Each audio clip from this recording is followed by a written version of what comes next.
Accord pourquoi? Accord qui commence quand? A-t-on, comme on le dit, tronqué les résultats de la présidentielle au bénéfice d'un autre candidat? Face à face spécial, je reçois ce mardi 10 octobre, après le journal de 19h, Jean Baudouin-Maillot, alors secrétaire général de l'UNC, ancien vice-premier ministre. Rediffusion ce mardi 10 octobre, après le journal de minuit, mercredi 11 octobre, après le journal de 7h. Un accord pour quoi faire? Qui commence quand? A-t-on tronqué l'élection présidentielle ou ses résultats, comme l'a dit notamment Martin Fayoulou, au nom de cet accord? Pour en parler avec nous, hier secrétaire général, aujourd'hui au cadre de l'ENC, Jean Baudouin-Maillot, bonjour. Bonjour cher Christian. Vous étiez au devant de l'actualité à ce moment-là. Est-ce que Félix Tshisekedi a réellement gagné les élections présidentielles de 2018? Je le confirme, oui. Comment est-ce que vous en êtes aussi sûr? Oui, parce que à l'époque, lorsque l'UNC et l'UDPS ensemble ont battu campagne pour les élections de 2018, nous avions monté notre bureau de monitoring électoral dans un immeuble ici à Gombe, derrière les bureaux Orgaman.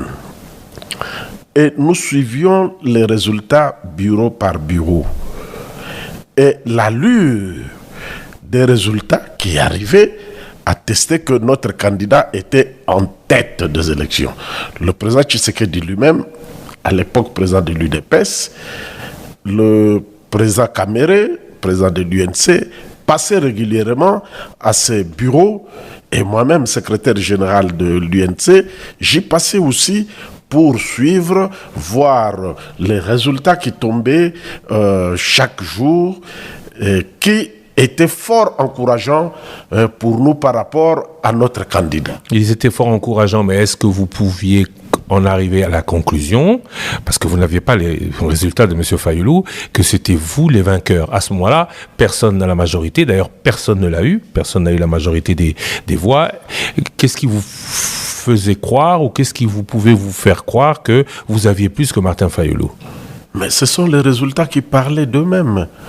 On nous envoyait les résultats de notre candidat, les résultats des autres candidats. Il y avait Martin Fayoulou et bien sûr M. Chadari. Nous avions tous les résultats qui tombaient chez nous et qui nous encourageaient et qui à un moment même commençaient à nous déterminer que c'est notre candidat qui serait proclamé. Et c'est ce qui fut fait. Oui. Mais, récemment à Washington, le président Félix Tshisekedi a dit qu'à la même période, on ne sait pas exactement quand, il n'a pas défini lui-même, il a rencontré les lieutenants du président Joseph Kabila. Alors c'est arrivé quand et pourquoi? Mais la première question, la plus importante, c'est quand même quand?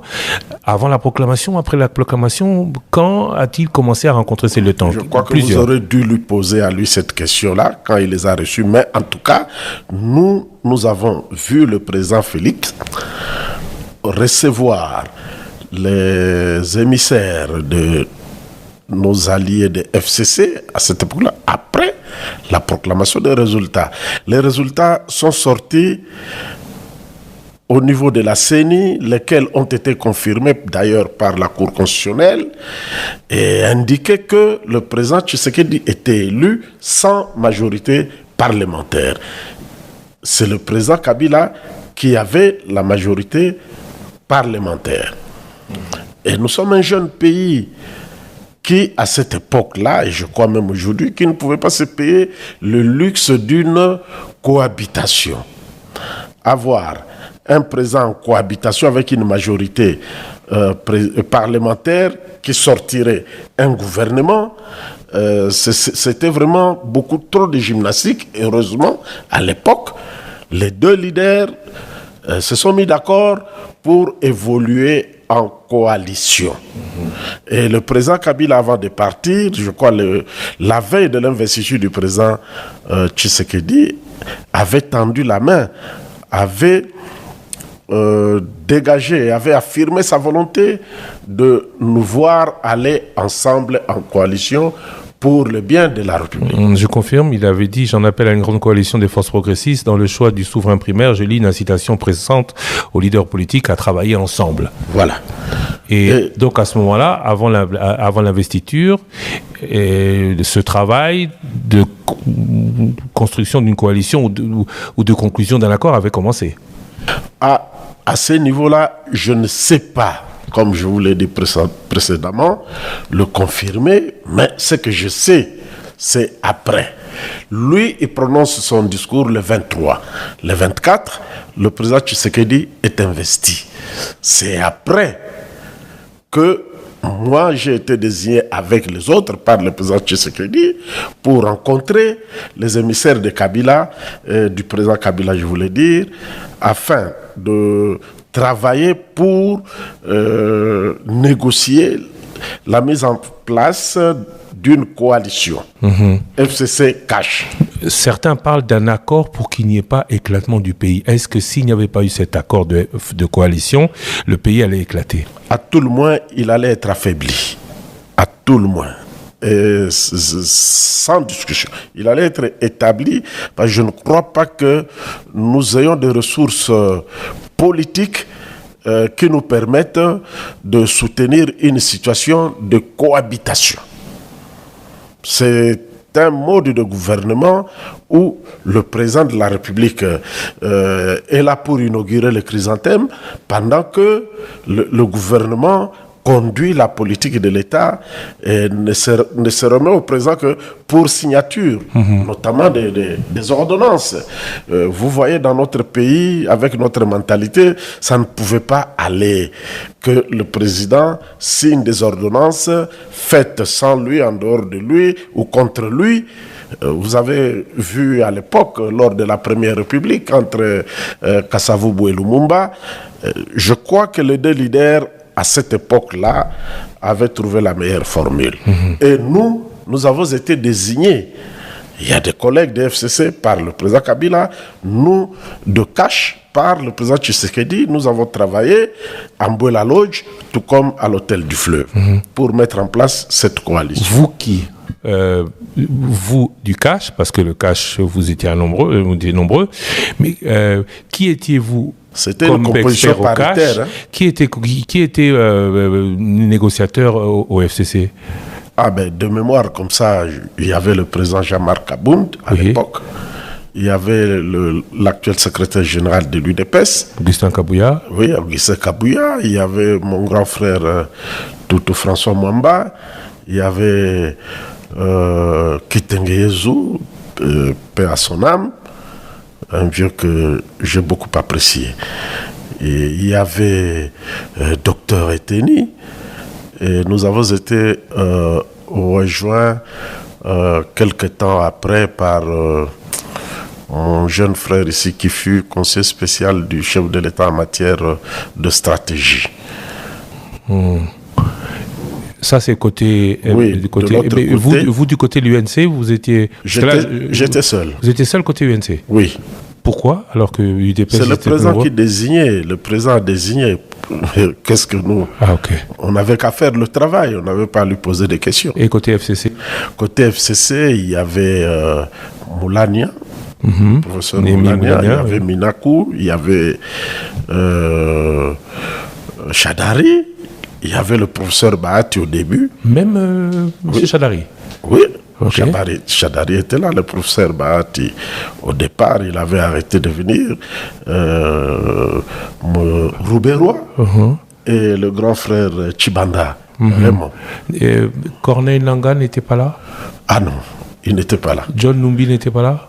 Ah non, jamais. Mais parce qu'on parle, Corneille Nangaa dit que lui, il a participé à la conclusion de cet accord. C'est vraiment étonnant, nous, de la part de nous Congolais, c'est étonnant. Un intellectuel de ce niveau, moi, je l'ai toujours respecté, mais entendre ce genre de déclaration, je ne sais pas quelle mouche l'avait piqué et dans quel intérêt, même si on a perdu quelques carrés miniers, je ne sais pas si on peut réagir en créant ce genre d'affabulation. Je ne l'ai jamais vu. Nous avons négocié l'accord après l'élection du président Tshisekedi avec des collègues de FCC dont je vous ai cité les noms. Il n'y avait pas l'ombre de Corneille Nangaa. D'ailleurs, il était dans la neutralité parce qu'il était encore président de la CENI pendant longtemps après les élections. Ensuite, il n'y a pas eu... Et le général Numbi, jamais. Il n'y a pas eu de volet militaire à cet accord. Non du tout. Il n'y a pas eu un autre accord ou un accord avant ou après l'accord que vous avez signé. Je n'en suis pas au courant. S'il y avait un accord au début, mais il devait subsister. Non. Quand nous avons travaillé durant tout ce temps-là, pendant tout ce temps-là, personne n'a fait allusion à un quelconque accord qui aurait existé avant. Non, on partait ex nihilo. Cet accord n'a pas eu de parrain étranger ou de garantie étrangère donné au président Kabila ou au président Tshisekedi. L'accord que nous avons négocié avec les collègues de FCC, que je respecte beaucoup, lorsque nous l'avons signé, je crois que c'était à Mbouelalo, à moins que je me trompe, nous l'avons remis chaque délégation à son chef. Qu'est-ce qui a fait qu'ils mettent autant de temps à entrer en œuvre alors? Parce que vous, la négociation a duré combien de temps? Au fait, il y a eu 3 négociations dans une seule. La première, il fallait négocier un accord de coalition. C'est ce que nous avons signé à Mbouelalo. Deuxième étape, il fallait négocier le programme de gouvernement. Nous avons pris le programme du président élu et nous avons inséré quelques éléments du programme de FCC. Nous sommes mis d'accord. Ça nous a pris beaucoup de temps. Et ces programmes-là avaient été remis au Premier ministre que le président de la République avait déjà nommé, le professeur Ilunga Ilukamba. Troisième niveau de négociation, c'était la répartition des responsabilités au sein du gouvernement. La taille du gouvernement, la répartition des ministères, et après, chaque groupe, le FCC, est allé négocier en son sein pour répartir les responsabilités. Nous aussi, du cash, nous sommes allés autour du président Kabound pour nous répartir les tâches. Et chacun devrait aller remettre son enveloppe conformément au portefeuille qui lui revenait au Premier ministre, qui soumettra finalement l'ordonnance au chef de l'État pour nomination des membres du gouvernement. Ça a pris du temps, effectivement. Il y avait beaucoup de discussions, notamment que les amis des FCC, pour eux, nous étions une portion congrue, on devrait avoir très peu de postes. Nous leur avons dit qu'ils devraient considérer le poids du président de la République, qui lui aussi était un élu, alors au niveau de toute la nation, au niveau de tout le pays. On s'est mis d'accord et ça a été fait, les choses ont été faites. Et à aucun moment au cours de la négociation, il n'y a eu de tension au point où l'un ou l'autre se disent qu'elles n'arriveront pas à leur terme. Les chefs étaient là pour nous encadrer. Il y avait évidemment des moments de tempête. Il y avait des moments de tempête, je m'en souviens. Vous connaissez le président Kabound avec sa fougue. D'une part, parce que nous, on était tenaces, comme les amis des FCC aussi, et ils ne cédaient pas facilement, mais nous avions l'avantage de l'encadrement de nos leaders. Je me souviens même une fois, nous nous sommes retrouvés au palais du président de la République à la cité présidentielle de Lansele. Et nous avons reçu leur conseil, leur encadrement. On a quitté là-bas aux petites heures du matin, vers 4h, 5h. C'était pas facile, c'était pas facile, mais avec le patriotisme d'un chacun et l'encadrement de 2 chefs respectifs, on était arrivé au bon port quand même. Et pas la garantie ou l'engagement des présidents Tshisekedi et Kabila auprès de leur père que accord de gouvernement ou conclusion heureuse il y aurait? Ça, à notre niveau, nous ne pouvons pas en témoigner. Vous savez, les choses se passent parfois au niveau très élevé. Et au niveau du président de la République, au niveau des chefs de l'État, on n'y a pas accès. Pourquoi on pose la question? Au moment où l'accord FCC Cash explose, on apprend que le président Tshisekedi envoie des émissaires auprès du président Sisi, auprès du président Ramaphosa et auprès du président kényan. Uhuru Kenyatta, comme si il y avait quelque part éclaircissement à leur donner avant d'exploser cet accord. Est-ce que ces chefs d'État, anciennement de l'Union africaine, de l'Afrique du Sud et du Kenya, avaient eu un rôle quelque part accompli dans la conclusion de ces accords? Je leur ai dit encore, je n'en ai pas connaissance. Je n'en ai pas connaissance. Ça, c'est de deux. Lors de nos négociations qui ont pris beaucoup de temps, comme vous venez de le souligner, aucune allusion n'a jamais été faite à un quelconque accord antérieur par aucune partie. Nous avions l'habitude de sortir nos procès-verbaux. C'est mon ami Didier Etumba, le général à la retraite, qui assurait le secrétariat du côté FCC. Il était déjà à la retraite, hein. C'était pas qu'il y avait un militaire dans l'affaire, non. Oui. Alors, le PV, on peut le consulter. À aucun moment, on a fait référence à un accord antérieur quelconque. Il est possible qu'il y ait eu un accord après votre accord de gouvernement. Je n'en ai pas connaissance. Je n'en ai pas non plus connaissance. Moi, je sais que nous, les envoyés de deux chefs de file de cette coalition, nous avons signé et nous avons remis aux chefs de file. Qu'est-ce qu'ils en ont fait? Je n'en sais rien. Mais alors le président Tshisekedi était déjà chef de l'État.